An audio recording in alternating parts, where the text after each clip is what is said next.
اللهم صل على سيدنا ومولانا محمد وعلى آل سيدنا ومولانا محمد وبارك وسلم وصل عليه. وعن ثوبان رضي الله تعالى عنه قال قال رسول الله صلى الله تعالى عليه وسلم كان رسول الله صلى الله تعالى عليه وسلم إذا انصرف من صلاته استغفر ثلاثا وقال اللهم أنت السلام ومنك السلام تباركت يا ذا الجلال والإكرام. قال الوليد فقلت للأوزاعي كيف الاستغفار؟ قال يقول استغفر الله استغفر الله.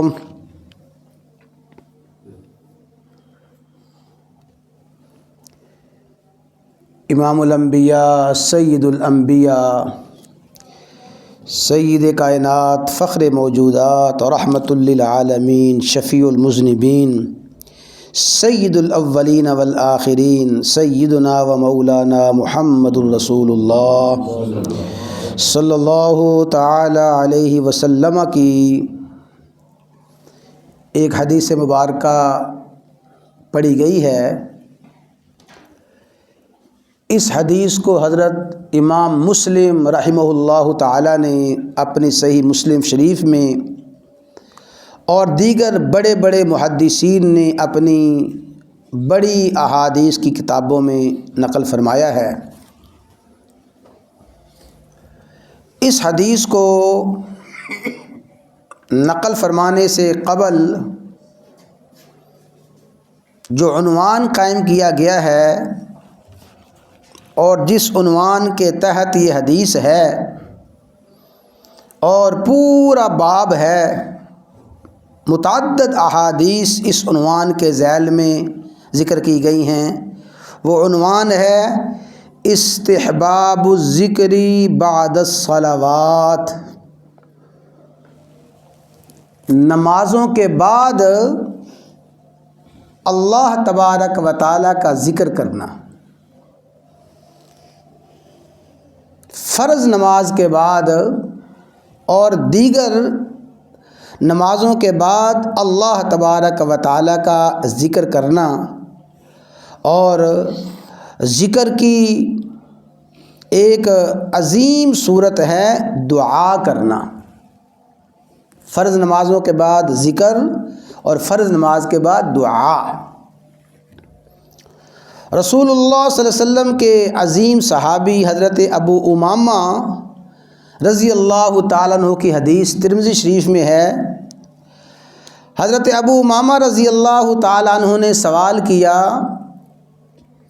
یا رسول اللہ ای الدعاء اسمع، آقا یہ بتا دیجئے کون سی دعا سب سے زیادہ قبول ہوتی ہے. قبولیت دعا کا سب سے زیادہ موقع اور سب سے قبولیت دعا کا بڑا موقع کون سا ہے؟ تو آپ نے اس سوال کے جواب میں دو باتیں ارشاد فرمائیں. اس میں ایک یہ فرمایا وَدُبُرَ الصَّلَوَاتِ الْمَكْتُوبَاتِ، فرض نمازوں کے بعد دعا کرنا، یہ دعا ایسی ہے جس کو اللہ تعالیٰ بہت زیادہ قبول فرماتے ہیں. تو فرض نمازوں کے بعد دعا کی قبولیت کا خاص موقع ہے کہ فرض نماز کے بعد دعا کی جائے.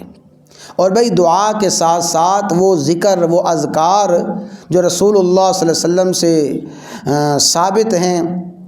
یاد رکھیں دعا میں اور ذکر میں تھوڑا سا فرق ہے.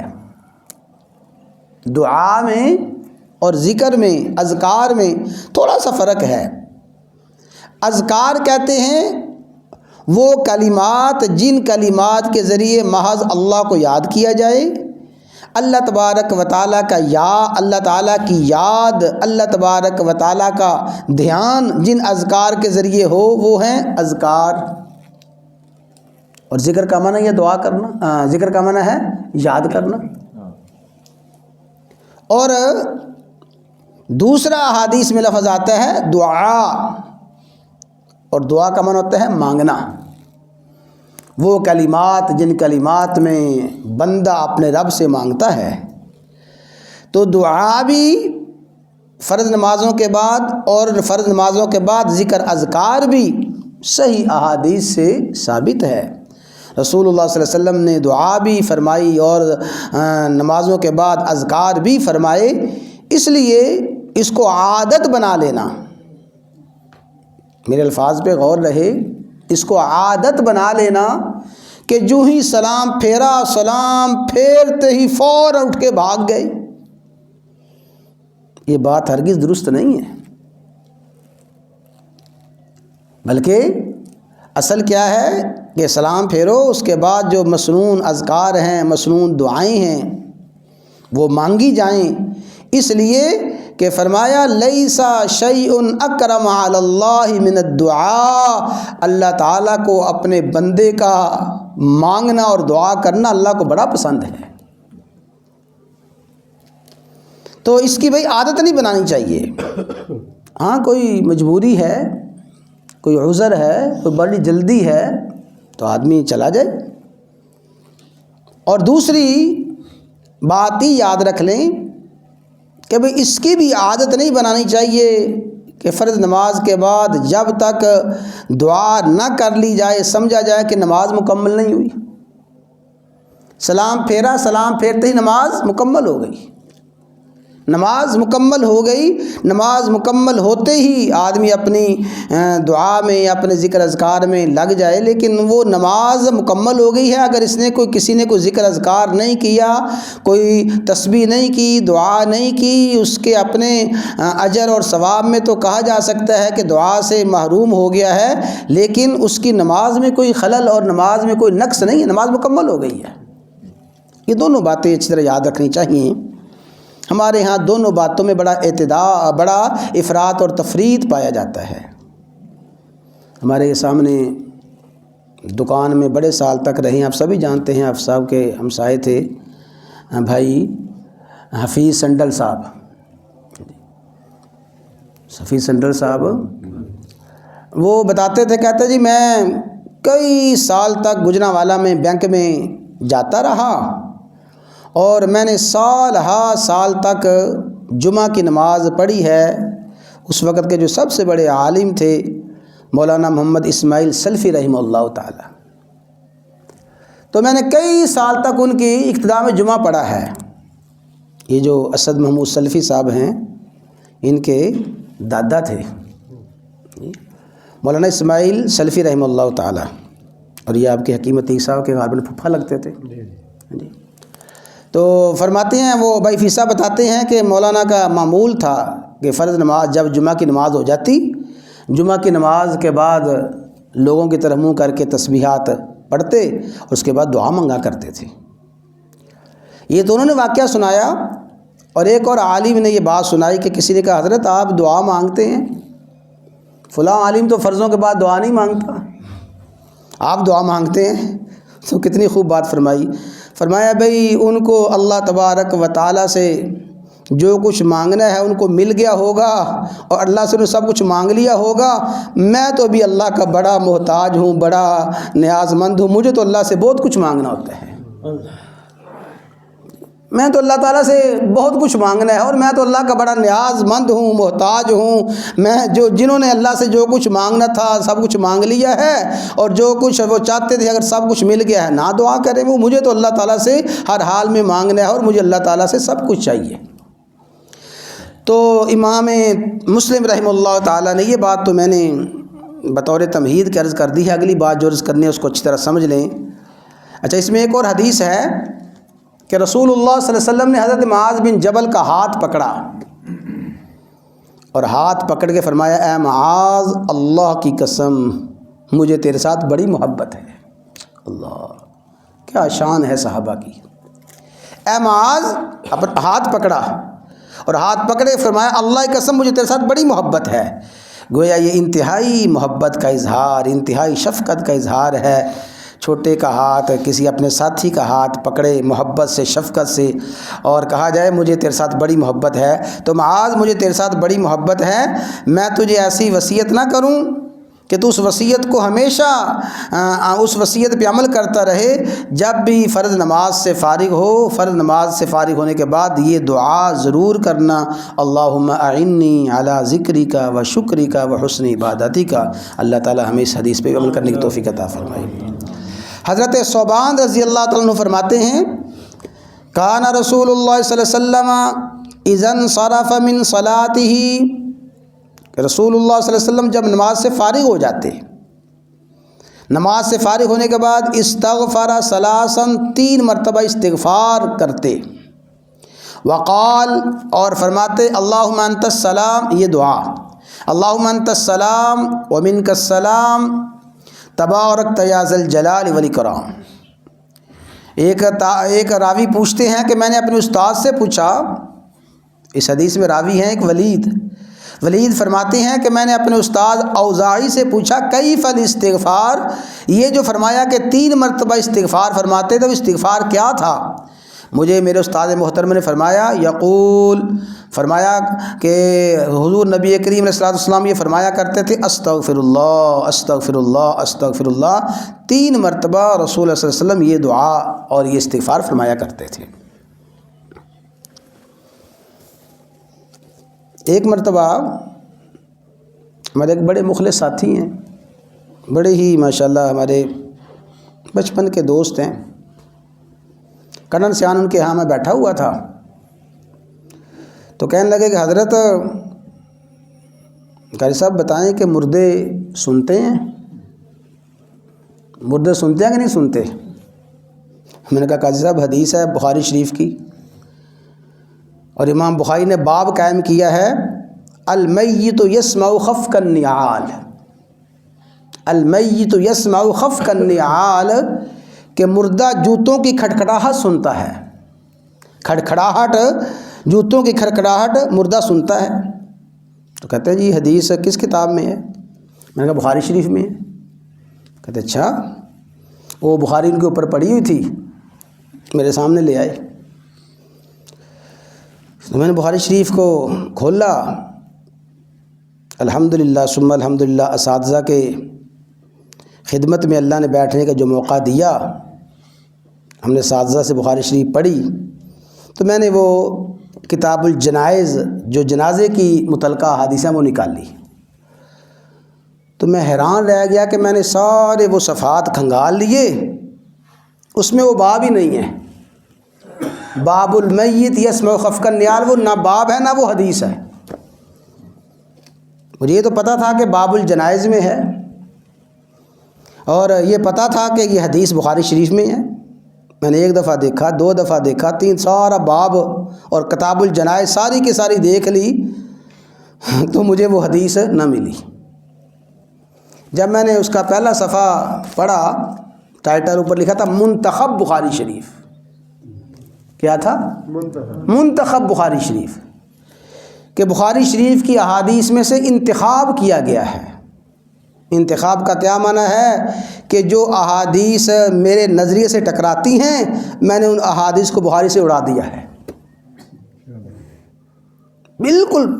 ابھی بھی آج آپ جو منتخب بخاری شریف تقسیم کی جاتی ہے نا، اس کو لے آئیں، اس میں باب نہیں ہے، وہ منتخب بخاری شریف۔ اسی طرح منتخب مسلم شریف، مسلم شریف کی وہ احادیث جو میرے نظریے سے اور میرے موقف سے، میرے مسلک سے ٹکراتی ہیں، میں نے ان احادیث کو ہی نکال دیا ہے اور نام رکھ دیا منتخب۔ یہ تو میں نے احادیث کا انتخاب کیا ہے۔ بیچارہ عام نوجوان جو کوئی احادیث پہ عمل کرنا چاہتا ہے، اس کو کیا پتہ کہ منتخب کا مفہوم کیا ہے، منتخب کا کیا مطلب ہے۔ تو منتخب بخاری شریف، منتخب مسلم شریف میں وہ احادیث جو میرے نظریے، میرے موقف سے، میرے مسئلے سے ٹکراتی ہیں، ان احادیث کو نکال دیا کہ دیکھو بخاری میں یہ حدیث ہے۔ تو رسول اللہ صلی اللہ علیہ وسلم جب فرض نماز سے فارغ ہوتے تھے 3 مرتبہ استغفار فرمایا کرتے تھے۔ بھئی آج کے درس میں جو بات میں نے عرض کرنی ہے اس کو اچھی طرح سمجھ لیں۔ محدثین نے یہاں پہ ایک بات بڑی خوب سمجھائی ہے کہ رسول اللہ صلی اللہ علیہ وسلم فرض نماز کے بعد 3 مرتبہ کیا فرماتے تھے؟ استغفر اللہ استغفر اللہ استغفر اللہ۔ استغفر اللہ یا اللہ میں آپ سے بخشش مانگتا ہوں، یا اللہ میں آپ سے معافی مانگتا ہوں، یا اللہ بخشش مانگتا ہوں۔ تو بھئی نماز تو عظیم الشان عمل ہے، عظیم الشان عبادت ہے، عظیم الشان عمل، عظیم الشان عبادت، اس پہ توبہ استغفار کا کیا مطلب؟ اس پہ استغفار کا کیا مطلب؟ تو محدثین نے فرمایا استغفار یہ ہے، رسول اللہ صلی اللہ علیہ وسلم نے سمجھایا کہ جو کوئی بھی عبادت کرنے والا عبادت کرتا ہے اس عبادت کا حق ادا نہیں کر سکتا۔ ما عبدنا کا حق کا عبادتی کا وما عرفنا کا حق کا معرفتی کا، یا اللہ جیسے آپ کی عبادت کا حق تھا وہ ہم حق ادا کر ہی نہیں سکے۔ تو یہ جو عبادت کا حق ادا کرنا تھا ادا نہیں کیا، اس میں جو کمی بیشی ہوئی ہے استغفر اللہ، یا اللہ اس کمی بیشی پہ معافی مانگتے ہیں۔ اسی احادیث سے علماء نے یہ مسئلہ نکالا، فرمایا کہ عبادات کے بعد استغفار کرنا اللہ تعالیٰ کو بڑا پسند ہے۔ دیکھیں نا، ہمارا کوئی بھائی ہو، ساتھی ہو، وہ ہماری بڑی خدمت کرے اور خدمت ایسی کرے کہ خدمت کی انتہا کر دے، اور ساتھ ساتھ کہتا جائے معذرت بھیا آپ کی خدمت نہیں کر سکا، معذرت آپ کے شایع نشان میں کچھ پکا نہیں سکا، آپ کے شایع نشان میں آپ کی خدمت نہیں کر سکا۔ اس نے خدمت جتنی مرضی کی ہو، جب یہ جملہ کہتا نا آپ کے شایع نشان میں آپ خدمت نہیں کر سکا، تو پھر مہمان کا دل کیا خوش ہوتا ہے، اس کا تصور آپ سبھی کر سکتے ہیں۔ تو یہی ہے کہ یا اللہ ہم نے روزے تو رکھ لیے ہیں، بھوک پیاس برداشت کی ہے، یا اللہ راتوں کا قیام کیا ہے، یا اللہ دعا ذکر اذکار کیا ہے، ما عبدنا کا حق کا عبادتی کا، یا اللہ ہم نے آپ کی عبادت کا حق ادا نہیں کیا، نہ روزے رکھنے کا حق ادا کیا ہے، نہ قیام کا حق ادا کیا ہے، استغفر اللہ، یا اللہ ہماری کمی کوتاہیوں کو معاف فرما دیجیے۔ تو بھی آج پہلا تو یہ ہم سب نیت کریں کہ آج کے دن کو اللہ تعالیٰ نے جو ہمیں یہ دن دے دیا ہے، اس دن کو ہم یوم الاستغفار بنائیں، استغفار بنائیں، اور یہ انفرادی طور پہ اللہ کے حضور دعا کریں، استغفار کریں، اپنی کمی کوتاہیوں پہ خوب روئیں دھوئیں اور اللہ تعالیٰ سے مانگیں یا اللہ جو کمی کوتاہی ہو معاف فرما دے۔ تو استغفار کرنا ہے۔ اور بھئی دوسری بات یاد رکھ لیں، بڑی اچھی طرح سمجھ لیں کہ مہمان کے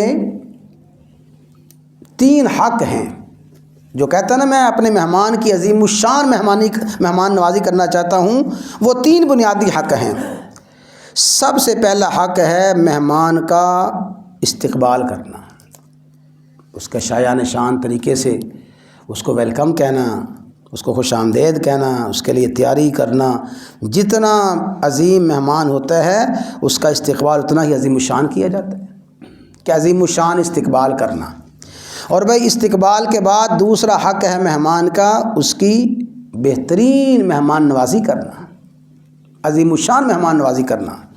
اگر کوئی شخص استقبال تو بڑا کرے، بڑا شایع نشان استقبال کرے، اور اس کے شایع نشان مہمان نوازی نہ کرے تو اس استقبال کو بھی بھول جاتا ہے، کہتے ہیں سادہ پانی سامنے رکھ دی ہے۔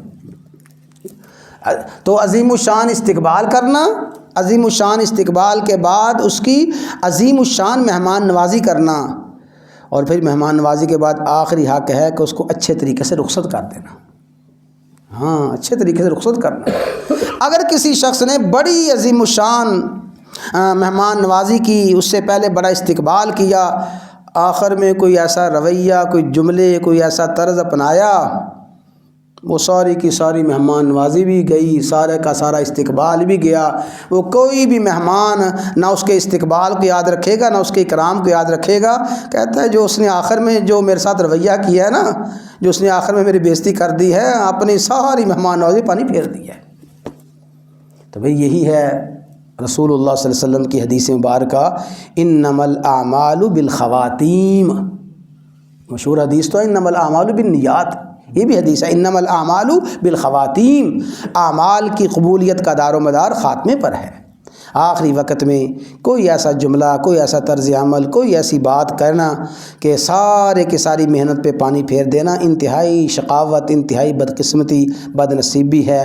الحمدللہ رات میں نے تراویح سے پہلے بھی عرض کیا تھا بھئی اس نیت سے یہ تراویح پڑھیں کہ شاید ہماری زندگی کی آخری تراویح ہو۔